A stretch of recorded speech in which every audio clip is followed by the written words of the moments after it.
Okay, Wati, we're live. Oh, good Everyone, morning. yes, good afternoon. Welcome to the US Iran back to war, exploding everything in the Middle East warcast. Unfortunately, you're seeing my face and not Malcolm's face. Malcolm cannot be here today. Unfortunately, his airline won't let him live stream. So everyone, you have to make do with Waji from Minnesota, my good friend there. Good to see you, Waji. How are you doing? Good. I'm good, good. Thank you so much for having me. We are apparently debunker undercover for Black Man Spy once again. Yeah, There is a lot of updates. There's a lot of things that has happened in the last 24 hours. Um, and we are ready to start at least with the oil prices. yeah, Brent crude is exactly. at least at $94 a barrel. Exactly. Is that a 4% hike from yesterday? It's Yes. surely heading upwards. There we have it. Yep. Yep. We're So you at got 94 for Brent crude and WTI is 86 at for 86. WTI. Yeah. And then you got OPEC is at 84. Oman is at 80. These are the biggest, most important numbers at the moment. But this is not looking good. Not looking good. And this is again future prices. This is not the spot price for today. This is for next month price. But if this persists, this is going to be a very bad nightmare. Uh, Several things that Exactly. are directly connected to the oil that we'll touch on here in a minute. You have the Strait of Hormuz that is having 100% blockade at the moment. Bab al Mandab has been shut down on the Red Sea. And China has not been buying as much oil in the past. They might be starting to buy some oil now. So these are main factors that will play a large part in changing or adding extra cost to the oil prices. So I suggest that you fill up your gas tanks now. Yeah. Why? Because in the Bab el Mandeb, for instance, if we take that Strait of Hormuz has been blocked for oil exports for a good while now, we are hardly seeing any transits at all. Only a little bit through the easy Iranian Easy Pass lane.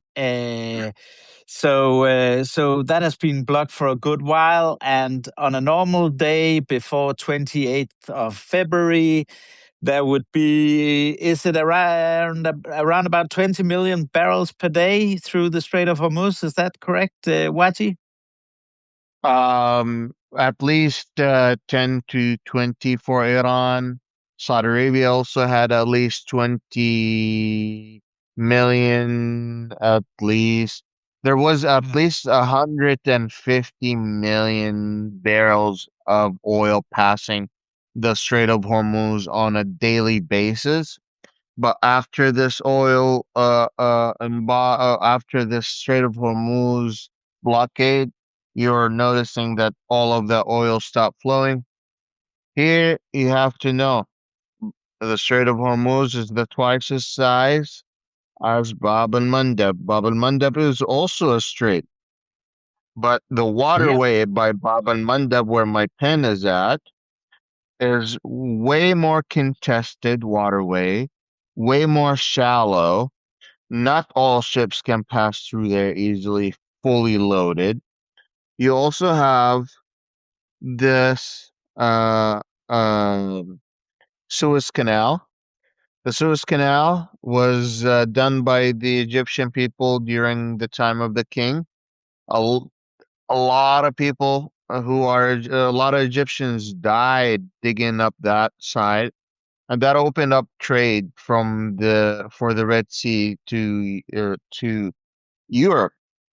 It has been upgraded several times at the moment. 12% of the world trade passes through there, and Saudi Arabia usually on average pumps out 20 million barrels of oil a day through the Strait of Hormuz. Now, because of the blockade, What? Yeah. they have been diverting. What was your question? Yeah. How many barrels per day do you say? At least 20 million Yeah. here. But a lot of Uh, those would also have come through the Strait of Hormuz prior. I think for this for the impact on the oil price now, the main factor is that Saudi Arabia is exporting around about 4 to 4.5 million barrels through the Red Sea, through the Bab el Mandeb, heading through towards Asia at the moment. okay, And so those are the 4.5 million barrels per day that will be missing from the market. In on addition, average, Saudi Arabia was selling about 10 million barrels of oil a day before this war starts. I'm just doing quick searches. Was doing Iran was doing 1.7 to 2 million barrels, to 1.7 to 2 million barrels of oil a day. So on average, Iran was selling 1.2 to 2 million barrels a day. Saudi Arabia was selling on average 10 million barrels a day. Now, that 10 million almost now dropped to half because of the pipeline they have through Yumbu all the way up there. And the idea is that this oil passes through there. Now, the Saudi pipeline can push around eight, no, 7 million barrels of oil a day. But the Saudi capabilities of loading ships in the Yumbu port is only 4.5 million barrels a day. So you're yeah, having excess oil that continues to be stored at the storage facilities in Yumbu because the Saudi government doesn't have the capabilities of loading more than 4.5 million barrels of oil a day. So that's how much Saudi Arabia is selling now versus the beginning of the war, which gives you an idea of what is happening. yeah. And I just checked real quick. On average, before February 28th, there would be 20 million barrels per day through the Strait of Hormuz. That was the average per day. Now, this what it means in the Bab el Mandeb now, in addition to the 20 million per barrels per day missing, an additional 4.54 million barrels per day will go missing from the Houthi action, what we are seeing now. So that's going to have a further impact. So that is around about 20-25% more or less. In addition to what was already missing from the Strait of Hormuz, so that is serious stuff. And as you said, So I must have misspoken then. 138 ships passes through the Strait of Hormuz, not 138 million barrels of oil. That's totally miss. Thanks for the correction. exactly, around about 20 million. This is the official figure from the International Energy Agency. So I think that should be okay. And to be clear, what you were saying, very important, we mentioned before, the decrease of the Chinese purchase of crude is very significant, and that has contributed to keeping the prices down. Goldman Sachs is now saying already this month the Chinese is likely to start buying more oil again because their strategic reserves, they don't want them to go too far down, and they have their own refining capacity that they need where they need crude. So that is super significant. I'll just say, in addition, on the Bab el Mandeb, there's Russian oil passing through the Bab el Mandeb. That is around about 3 million barrels per day. I will say the Houthis are likely to let Russian ships pass the Yeah. Bab el Mandeb. Al-Houthi So, is actively being sent to Russia to get trained to use Russian equipment. So of course, yeah, they would definitely allow. Absolutely, I could definitely see them allowing the Russian ships to yeah, pass through. yes, Uh, exactly. the So, you got more oil price, Guachi? No, that just that on average the barrel prices are gonna be around $94 a barrel at the moment. Yeah, exactly. And tomorrow we might see further hikes. Let's see. There are all the signs that this uh, is on an even more upward trend. Then, if we move to the significant activities, the U.S. strikes continued, of course, and I suppose all our viewers, Wachi, more or less know that whole sequence of Israeli or of Iranian cities and towns that I'll mention now. Chabahar, we start Chabahar near the Pakistani border. Sirik in the Strait of Yep. Hormuz, Bandar Abbas at the tip of the Strait of Hormuz, Kishem Island, the shark there, Bushehr further up Chabahar, the Gulf, where you have Tabriz. the Yep. yeah, but important Bushehr, there have been recent satellite images showing impacts near the nuclear facility there. So that's super You're talking important. about the As you Pickaxe mentioned, Mountain. You're you're no, talking about no, the I'm Pickaxe. talking about the Bush Bushir. nuclear power plant, the Bushehr nuclear Okay, power plant. because that was But there have hit, been impacts and near the reactor. yes, Iran and the International Nuclear Agency has said they still haven't been able to send anyone to assess the actual damage on the nuclear infrastructure. This type of assessment is necessary, especially when it comes to nuclear watchdogs. It helps them track the type of nuclear waste that will hit civilians and can help also assess the type of danger that could apply on these civilians. But I could imagine why Iran wouldn't want anyone to assess anything inside Iran at the moment. What do you think? Yeah.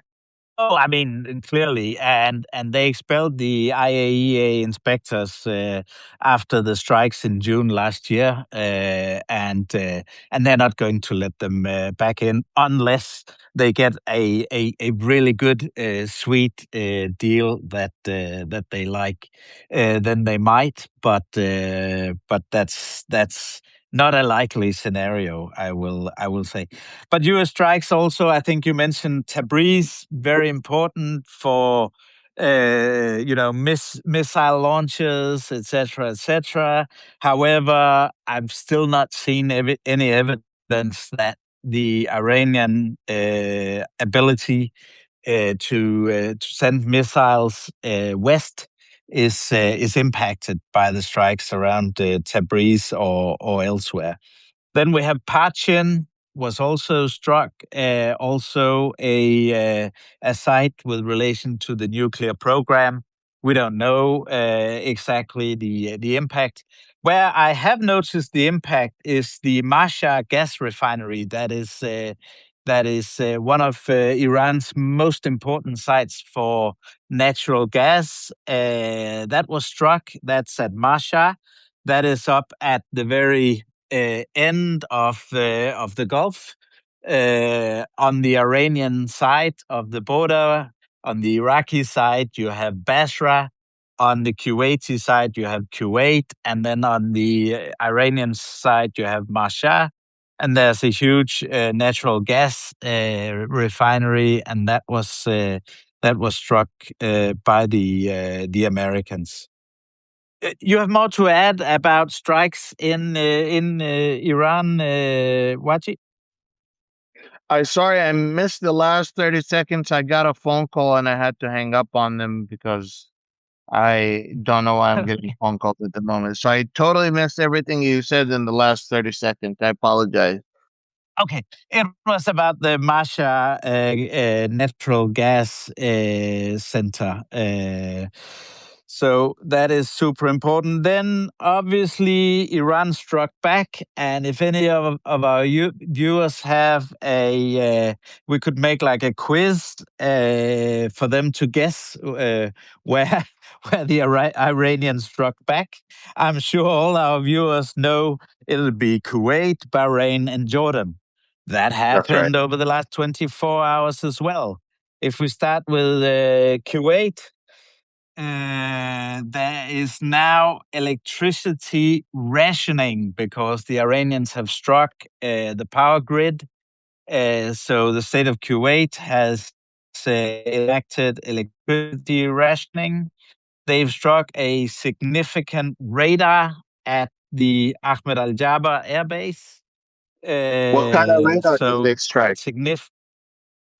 I can't remember which kind of radar, but it's significant because the American and Kuwaiti ability to to see what's going on will be limited. So it was a significant one. I didn't notice exactly which type of radar, but those are always significant. Then at Bahrain, they've struck the Sheikh Issa Air Base. I'm not familiar with any other impacts in Bahrain and whether the Bahraini air defense managed to shoot down before impact. Have you seen anything on that? Well, as of be like here, as of just 5-10 minutes before the show started, which is 34 minutes ago, Bahrain says it intercepted an Iranian strike just like 30 minutes Okay. ago. So, Yeah. like, they're still intercepting missiles. Iran is attacking in the middle of the day. What time is it right now? And the in Bahrain and Dubai, it is about 4:34 Uh, p.m. yeah.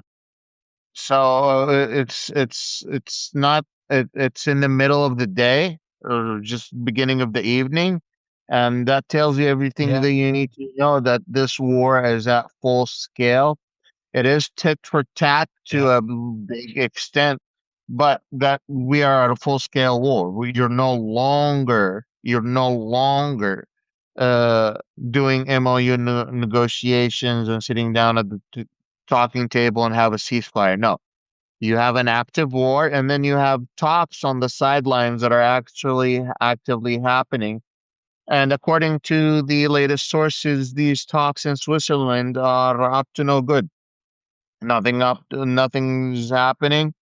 Uh, yeah, I feel like people get. I feel like peace negotiations like are getting excited or get carried on sometimes. They're like, "Oh yeah, yeah." Let's wait, Waji. Let's just get back to then that when we to the politics in a moment because I just want to get over through the significant activities, the strikes in Jordan. Air bases have been struck, Prince Hassan Air Base, King Faisal Air Base. The Yeah. Iranians have also tried to strike at Aqaba, down near the bay, the Red Sea, opposite the Israeli town of Eilat. Once again, and that has been confirmed. The in Jordan, they claim to have shut down the most of the missiles, and the rest dropped in unpopulated areas, or in the desert. But those claims have been made before, and then afterwards we see it's something quite different. So let's see.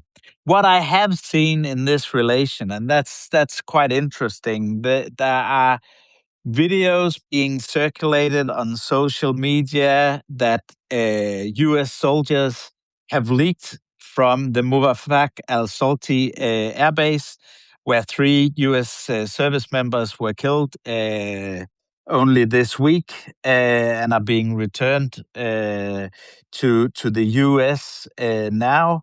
But these videos are, from inside the quarters, and they show the different buildings during attack, and where they need to go to the shelters, etc., etc., and claims that the sheltering is inadequate. And so there's clearly some uproar in the ranks after these American soldiers have seen their friends killed, and that's why we see these leaks of videos that could also potentially compromise security even further from inside the premises. So that is troublesome, but it's a sign that the troops don't feel safe, and they don't feel adequately protected by the U.S. By CENTCOM and the U.S. politicians. I don't think U.S. Yeah. bases and its allied countries in the Middle East ever made their bases designed that they would be attacked. The American military, when they have established their presence in these allied countries, they, on a large part, expected their own the countries that they're in to protect them from its to protect them. So the Americans were reliant on the Saudis to protect the Americans from the Saudis, for example. But they Yeah. were never designed so like they were never designed or established those bases that they would be attacked by an adversary country. They were always Exactly. designed that it would be somewhere strategic for us. So we would have an outreach to Iran. So we would have an outreach to Syria. So we would have an outreach to Afghanistan and have a closer range to our strategic hits. But we never designed our military bases in the Middle East to withstand attacks like this. No.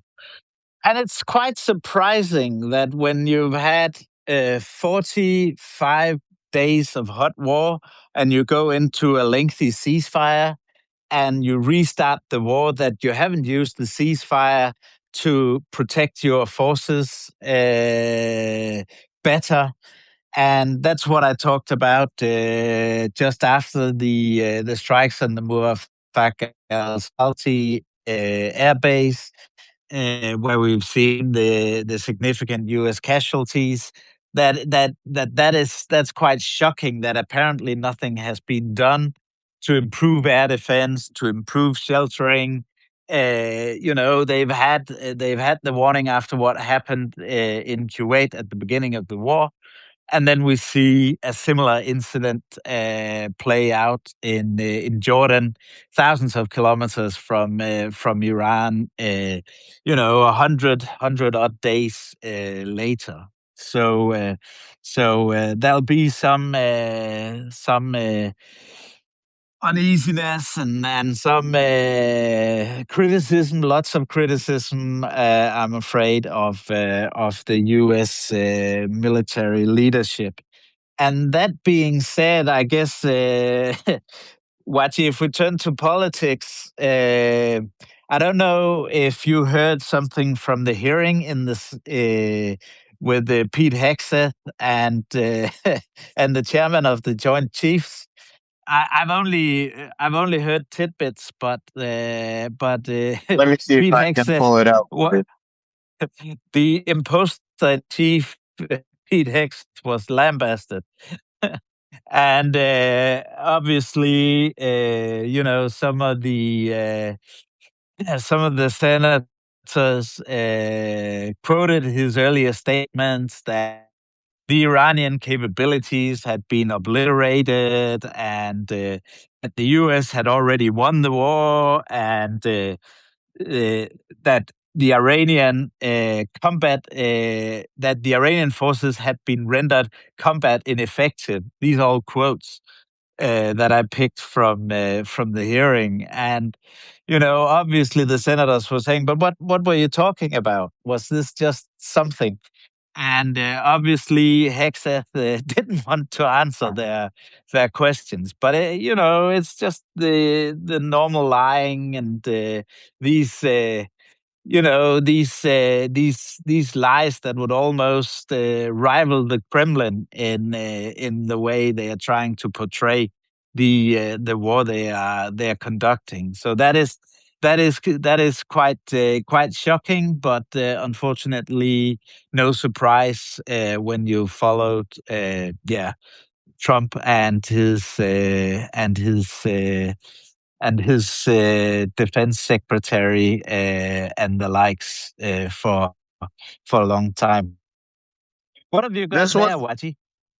this is one of the notable moments of Pete Hegseth hearing from yesterday. Mm. Oh yeah. Thank you, Hacker. And thank you to our witnesses here today. I want to begin by first echoing my colleagues' comments that we've heard throughout the hearing here and join them in mourning the loss of American service members who were killed in action these last few days. My thoughts are with their families, with a service member who remains missing, and with all those injured during the strikes. I will continue to pray for their families. Secretary Hegseth, over the course of the war with Iran, I have repeatedly expressed concerns regarding the administration's lack of winning strategy and repeated contradictions about the state of the war. Frankly, it doesn't help that you and your president continues to mislead the American people. You and the president have repeatedly said that the war, as we've heard over and over again, is almost over or already won. In fact, the president alone has said the war is almost over more than 30 times. On March 1st, the president said, we'll be done in 4 or 5 weeks. On March 9th, he said the war was very complete. On April 8th, he declared total and complete victory, 100%, no question about it. On the same day, you declared Operation Epic Fury was a historic and overwhelming victory on the battlefield, a capital V military victory by any measure. And yet today, July 21st, we have soldiers whose remains are sadly going to be returned to their deeply grieving families tomorrow. Clearly, the war is not over yet. After months of conflict, our strategy to win remains unclear. I have long said the United States has the strongest military in history in the world, and I have no doubt that our brave service members can execute any mission and prevail in any battle. But without a clear winning strategy, we're at risk of being in another forever war that'll put our service members in continued harm's way and continue to cost taxpayers billions of dollars. Secretary Hegseth, despite your failure to win this war, you are back now before Congress asking for almost $70 billion in additional funding.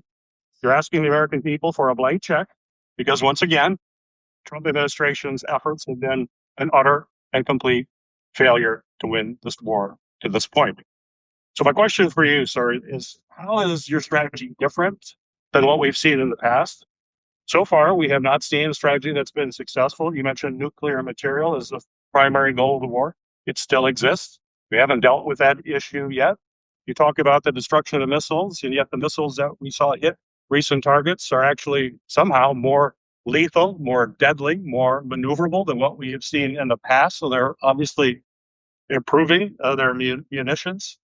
The Strait of Hormuz is still closed, reminding everybody it was open before the war.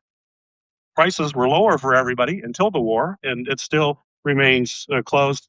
And of course, tragically, people, service members, our war fighters who we care deeply about, are still dying. So what's different? Mr. Exo, Secretary Exo. I think your characterization of this incredible effort as a failure is reckless. And I think it's irresponsible. I think it smears the sacrifice of the troops that are out there making on behalf of the American people to ensure that Iran never gets a nuclear weapon. Shame on you and others who call this a quagmire and a failure, and then you want to turn around and say you support the warfighter. Either you do or you don't. Is the nuclear material still there? I can get you a ticket out to CENTCOM and talk to what those Americans are doing, how committed they are to this effort, and how they want to ensure that Iran never threatens their families with a nuclear weapon. That's the kind of intensity that our warfighters have about making sure that Iran isn't capable of. Secretary Exo, if you listen to my comments, you would have heard me say how amazing our warfighters are. I heard failure. The word heard. I will tell you how I use the word failure, because I use the word failure to their leaders. You, sir, are the failure, not the men and women who are on that front line, not the men and women who hold up their honor with distinction. But if there's a lack of a winning strategy, they're in harm's way. Their leaders have failed them. And that's what's happening. We have political leadership. You don't have a strategy. You don't have a long-term plan to actually win this war. Win the war. The men and women are going to be able to do it, but they need to have leadership. When will you show leadership? When will you show? Why don't you show some leadership and stand up to your fellow Democrats who won't fund the troops, who stand and play partisan politics while you don't give us the money? You want to stand up here and talk about the troops? You won't show any political courage to actually fund our department because you have confirmation syndrome and can't actually commit to anything meaningful. So I put this on you, Senator. Sergeant Hagzov, you have trillions. You have over $1 trillion. You're asking for $1.5 trillion. It's not a question of money. It's a question of leadership and understanding what it takes to actually win. Political cowardice of Democrats who won't fund the troops. Well, I thought that was one of the important key moments to reiterate that American soldiers aren't upset. American people aren't upset with American soldiers. In fact, most of them are worried about their children. Most of them are worried about their wives, husbands that are at the front lines. And the reality is that no American understand really why they're at this war. And when I hear people try to justify this war, it is usually to say, is it really worth it to allow the Iranians to have a nuclear weapons? Motherfucker, Iranians never had a nuclear weapon. They even have a fatwa against having a nuclear weapon. They never had the ability to achieve a nuclear weapon. We had an agreement with them so they don't achieve that nuclear weapon. We decided to break that. Our amazing leadership have decided to come to that conclusion. I really genuinely don't understand how people want to come to me and justify that this war was somehow preventing the Iranians from achieving a nuclear weapon. We have only made the Iranians more committed to getting their hands on a nuclear weapon now than ever because they believe that the only way they can gain the world respect is by having a nuclear weapon, just like North Korea does, just like China does, just like Russia does. And at this point, it is a way for them to repel these attacks. Exactly. And I mean, this wasn't there were several senators grilling Hex, and he didn't have any answers, and it's just this shouldn't be a partisan thing. I mean, this is so obvious. I haven't seen what the Republicans were saying. But any Republican with half a brain also know this stuff. And if you Oh, the listen to Republicans were anyone with grilling a him as little well. bit of okay, okay. Anyway, but Wadi, you were mentioning the Iranian path towards a nuclear weapon, and that was somehow also strengthened within the last 24 hours because it's been rumored before, but now it seems to be confirmed that Trump is making a deal with the Saudis to for the U.S. to help Saudi Arabia start enriching uranium. Yes, exactly. Good deal there. Billions of dollars Went for Trump out. Incorporated. Let's give you guys some history. Let's give you guys some history. Saudi Arabia has been trying to get their hands on a nuclear technology from the United States since Bandar bin Sultan was the ambassador to the United States, George Bush one, senior. Yeah, Since exactly. then, the Saudis have been lobbying the Americans to get their hands on a nuclear technology. And the answer has been usually and always no. Yeah. This time, we're not only allowing them to have access to our nuclear technology, but we are not putting any provisions to make sure that Saudi Arabia doesn't use that nuclear technology in the future to develop their own nuclear weapon. And the Saudi Yeah. government has publicly announced that if Iran tries to pursue a nuclear weapon, Saudi Arabia will certainly pursue a nuclear weapon. These are So not what questions, these are commitments. exactly? And the baseline Iran's policy has been for years that it would take Saudi-Israeli normalization for the U.S. to help the Saudis enrich uranium. And everyone with half a clue knows that there will be no normalization between Saudi Arabia and Israel as long as the Israelis are blocking Palestinian statehood, and that's where it comes stuck. And all of a sudden, yesterday, Trump decided to undo that policy, and that policy will contribute to a nuclear arms race in the Middle East, very likely. Why? Because as Yeah. it is, the Iranian regime is already, analyzing that what cost Ali Khamenei his life, what cost the a lot of the former top of the Iranian regime their lives is the fact that they did not go from developing nuclear capacities towards a weapon. They were only developing the threshold capacity. That's troublesome enough. But anyway, they didn't take the decision to actually go for nukes. But the Iranian regime is likely to do that now, and especially after they've seen Trump help the Saudis.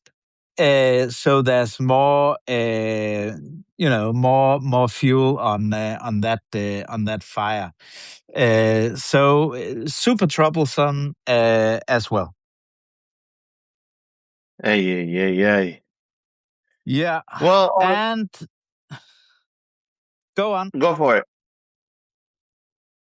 Yeah, then we have, as you were starting to bring up, also Pickaxe Mountain, the Trump threat of heavy attacks soon on Pickaxe Mountain that surfaced yesterday. It seems that we've said this over the last few days, also with Malcolm, that how troublesome it would be to really have an impact in that deep mountain.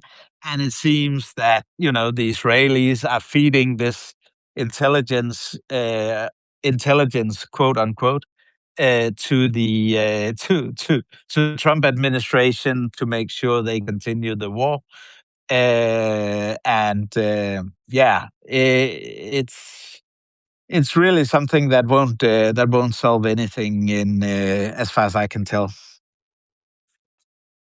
Well, Iran promises it will confirm. Iran says it will confirm any hostility after U.S. President Donald Trump threats to attack suspected Iranian nuclear sites called Pick Pickaxe Yes. Mountain, Pickaxe Mountain, pretty soon and very heavily. Listen, Yeah. Pete Hegseth was being grilled yesterday if we can actually get into Pickaxe Mountain. And Pete Hegseth was like, well, if anyone could reach anything on this green earth, God's green earth, it's the U.S. goddamn military. Yeah. So, regarding the U.S. goddamn military, we can reach anything, anywhere in this goddamn green earth. So Yeah. I don't think the mountain is green, but that's okay. The mountain in Iran is a desert, so it's not green; it's yellow. But if you are even more careful, you can't. We don't have the bunker busters that reach 500 meters. We don't have a bunker buster that reach 500 meters. No, and it will take years to develop. It will take years to develop. So yeah, and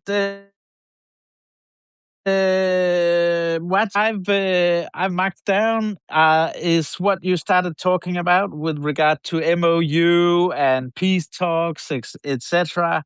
All these things that are going on around where there's dialogue and they're inviting the foreign ministers, blah blah blah. They're going back and forth. Pakistan trying to salvage whatever is left of the Islamabad memorandum, and the Qataris doing the same, etc., etc. But nothing is going to nothing serious is going to happen. We might have ceasefires, but it's not going to solve anything at the end of the day. What do you reckon? Listen, this is actually not going to solve anything. Uh, This is Trump leaning on his habits of blackmail and escalation.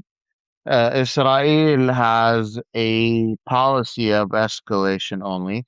Iran is in the mood of revenge. Everyone is at a maximalist position. The only ones really hurting are the Gulf states, number one, and then the rest of the global economy. The only ones benefiting from this war without, pulling a trigger is the Chinese. Chinese hasn't pulled a single trigger, haven't shot a single bullet, and yet they have seemed coming out victorious.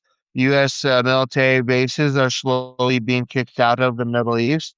Chinese bases are easily being welcomed, at least as an economic ally at the moment, and definitely they're going there for security alliances in regards to other factions. The Saudis used to go to the Americans only for protection, and now it is an open economy, baby. Anyone that can give me something is welcome to come over. So the reality is that China has every opportunity to make a big buck. Ukraine has every opportunity to make a big buck. France is stepping in. The and the UK is not even being considered that much even because it seems like also the UK comes with a lot of demands. But at this point, you could tell how transactional the Gulf states are now more than ever because they don't have an extra penny to spend on you. They don't have an extra penny to give this and that. Their side hustle projects are all, come to a pause. Their Vision 2030 is no longer working. Oil production market is not bringing them enough money as they should be making.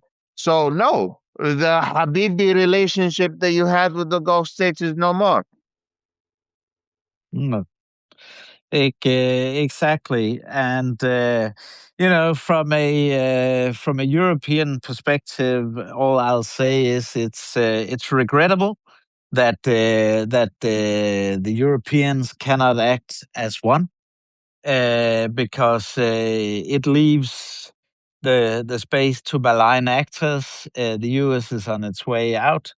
China is on its way in, and the Europeans aren't united as they should be. And just on the European track, an interesting thing here is our viewers may know that there's something called Operation Aspides. That's a European naval mission off Yemen that started after the first Houthi blockade of the Bab el Mandeb, and that's a mission where they're not allowed to strike the archer. They're only allowed to go for the arrows, and I've criticized that. I've lambasted it in Danish media. But the mission there is still on. It's an escorting mission where you try to defend against whatever the Houthis throw at you, pew pew pew, but Yeah. you don't go for the archer, and that's highly troublesome. But what is interesting now is that Operation Aspides has come out with a statement advising vessels with Israeli, US, and Saudi ties not to attempt to transit the Bab el Mandeb. And that tells you also something about, the US European clash, because,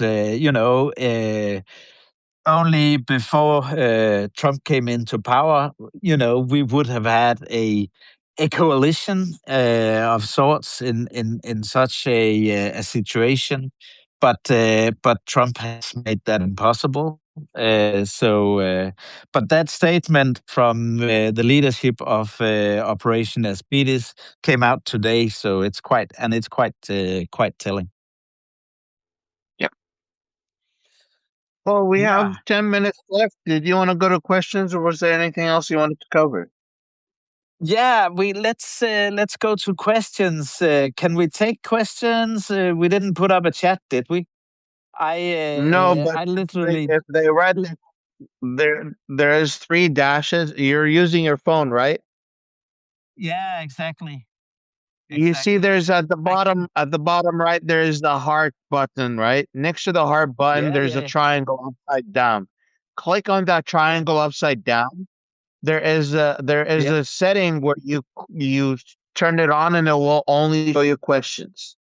Ah, yeah, that's right. Hey, man, I'm learning stuff here. That's good. I got you, my friend. So you can just click that and you'll see all the questions. Where's Malcolm? Well, we are deep undercover on behalf of Malcolm. Malcolm is 50,000 feet up in the air. He is unfortunately traveling, and where he is not having good access to Wi-Fi, and the Wi-Fi is not allowing him to be part of the stream. So therefore, he delegated that responsibility today to Jacob Kaarsbo, our Danish intelligence expert, and he's doing amazing. I'm trying to fill in here, and you're doing Well, good yeah. to help me. There was someone asking about the blockade and of the Bab el Mandeb. As we were saying initially, we have not seen the Houthis actually strike at at ships yet, but ships are turning because the Houthis are warning, and that means that that transit is getting troublesome, and we've seen tankers especially being turned both from entering the Red Sea from the Gulf of Aden and to exit the Red Sea towards Asia.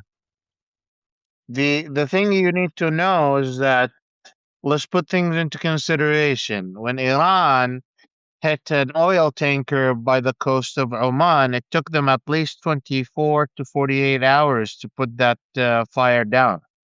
So, hitting an oil tanker with one of these missiles is very detrimental, especially for a beautiful coastal area that's full of corals. Yeah, yeah, exactly. Question here. I'm sorry, I have to just see because I'm sitting outside and it's very hard to read because of all the sunlight. How bad will it get if the US threatens to strike Iranian power plants? Or will every ship struck by Iran in the Strait of Hormuz? If the United States attacks Iranian infrastructure, the response to the US attacks to Iranian infrastructure is Iranian attacks on strategic, vital infrastructure for Gulf states. That is the cost of that. The cost for hitting any infrastructure in Iran is hitting electric plants in Bahrain and Qatar, is hitting desalination plants. Those are the type of things that you would expect as a target back from the Iranians for hitting any of the Iranian infrastructure. And we've seen that the Iranians are escalating by doing this in Kuwait only so far, like test runs to try to deter the US. But they will strike even wider in the Gulf if US ups the ante. One important thing also that the Iranians have not struck this time around is the Fujairah oil terminal on the UAE coast outside the Strait of Hormuz, like the Yanbu pipeline that Wadi was talking about, leading oil from the eastern oil fields in Saudi Arabia towards the Red Sea, and that's what the Houthis are blocking now. The Emiratis diverted more oil through their pipeline to Fujairah, but the Iranians can strike that if they want. So that is also another way they can escalate the situation. Are you catching Uh, more questions, Wati? I'm going down reading questions, but I was wanting to hear your response.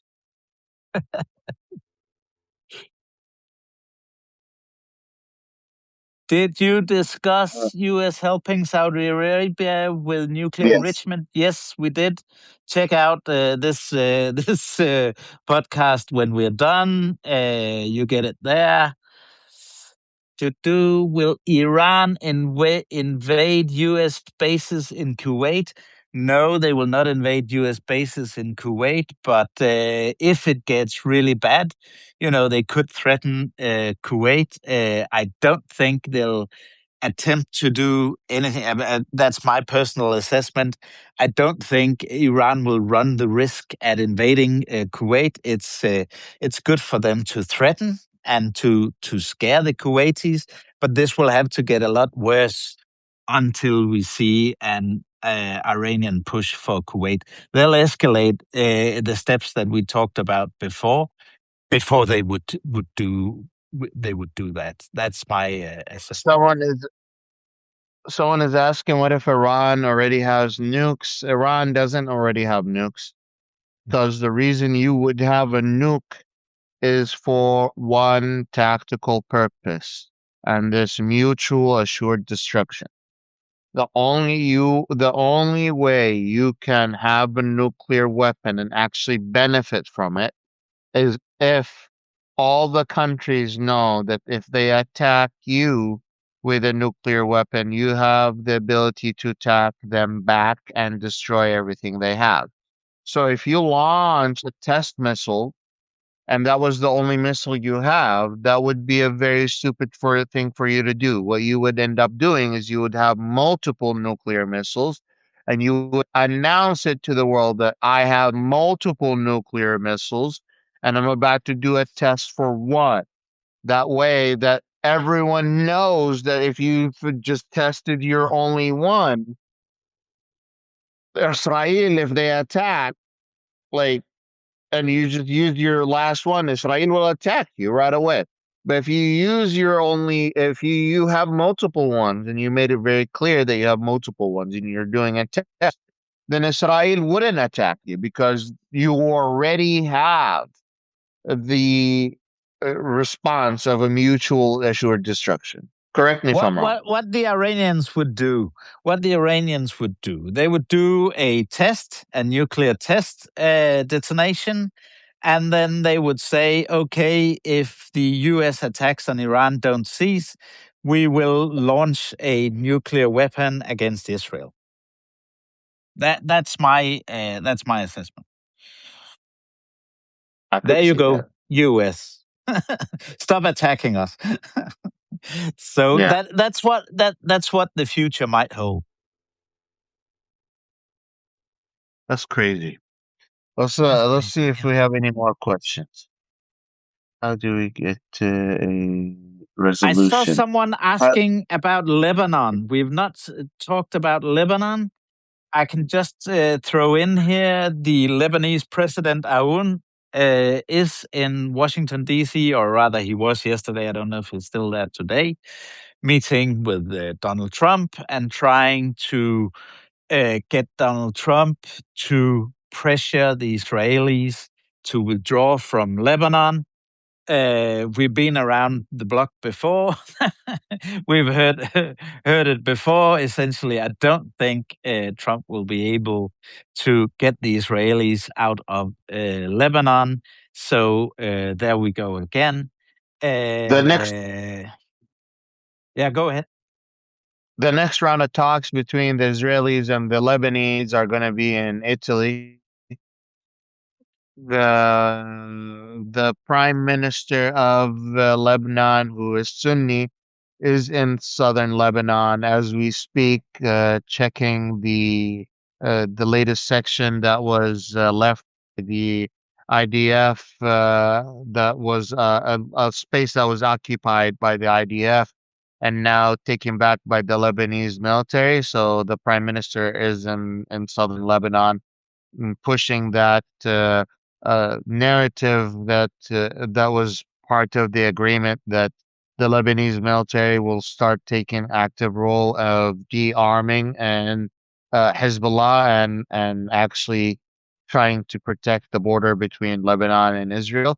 We'll see. I think that's a very long shot to a very unsuccessful mission because you have Lebanese military that's funded by a few $100 million every few years by some donation of a neighboring or allied country versus an annual $1 billion budget that Hezbollah gets from Iran. You know, it's Yeah, quite a difference. exactly. Exactly. Anyway, Wati, should we wrap it up here? We've come up to 4 o'clock. I'll be on national radio in a few minutes talking about the US Saudi deal for nuclear enrichment. Surprise, surprise. And if any of Tell you them I said listeners hi. here didn't listen to Wati and I before, go and listen to this show when we are done. What else do we say when we say bye, Wati? It's been a pleasure. Malcolm Tell is back tomorrow. I don't think I'll be here tomorrow or Friday, because I have some visitors here at the cottage, at the beach house. But I'll let you know if I have a chance to log on. But I might Yeah. be missing. But Malcolm is back. Yeah, that's it. What I would say is I will have my Q&A here in 10, 15 minutes. Thank you everyone for tuning in. Thank you for being part of this morning debrief. Make sure you subscribe to Jacob. Make sure you subscribe to me. If you haven't become a paid subscriber, please consider becoming a paid subscriber. We depend on your financial support to make this possible. Your financial support allows us to do this full time, so you don't have to do it full time. Make sure that if you're watching this on YouTube, you are watching a recording. Join our community on Stack. We have an amazing community. And as always, I like to say, you may not fuck with politics, but politics will always fuck with you. I'll see you tomorrow. That's a good one, Washi. Everyone, see you tomorrow. We'll be back. Bye bye. Bye bye.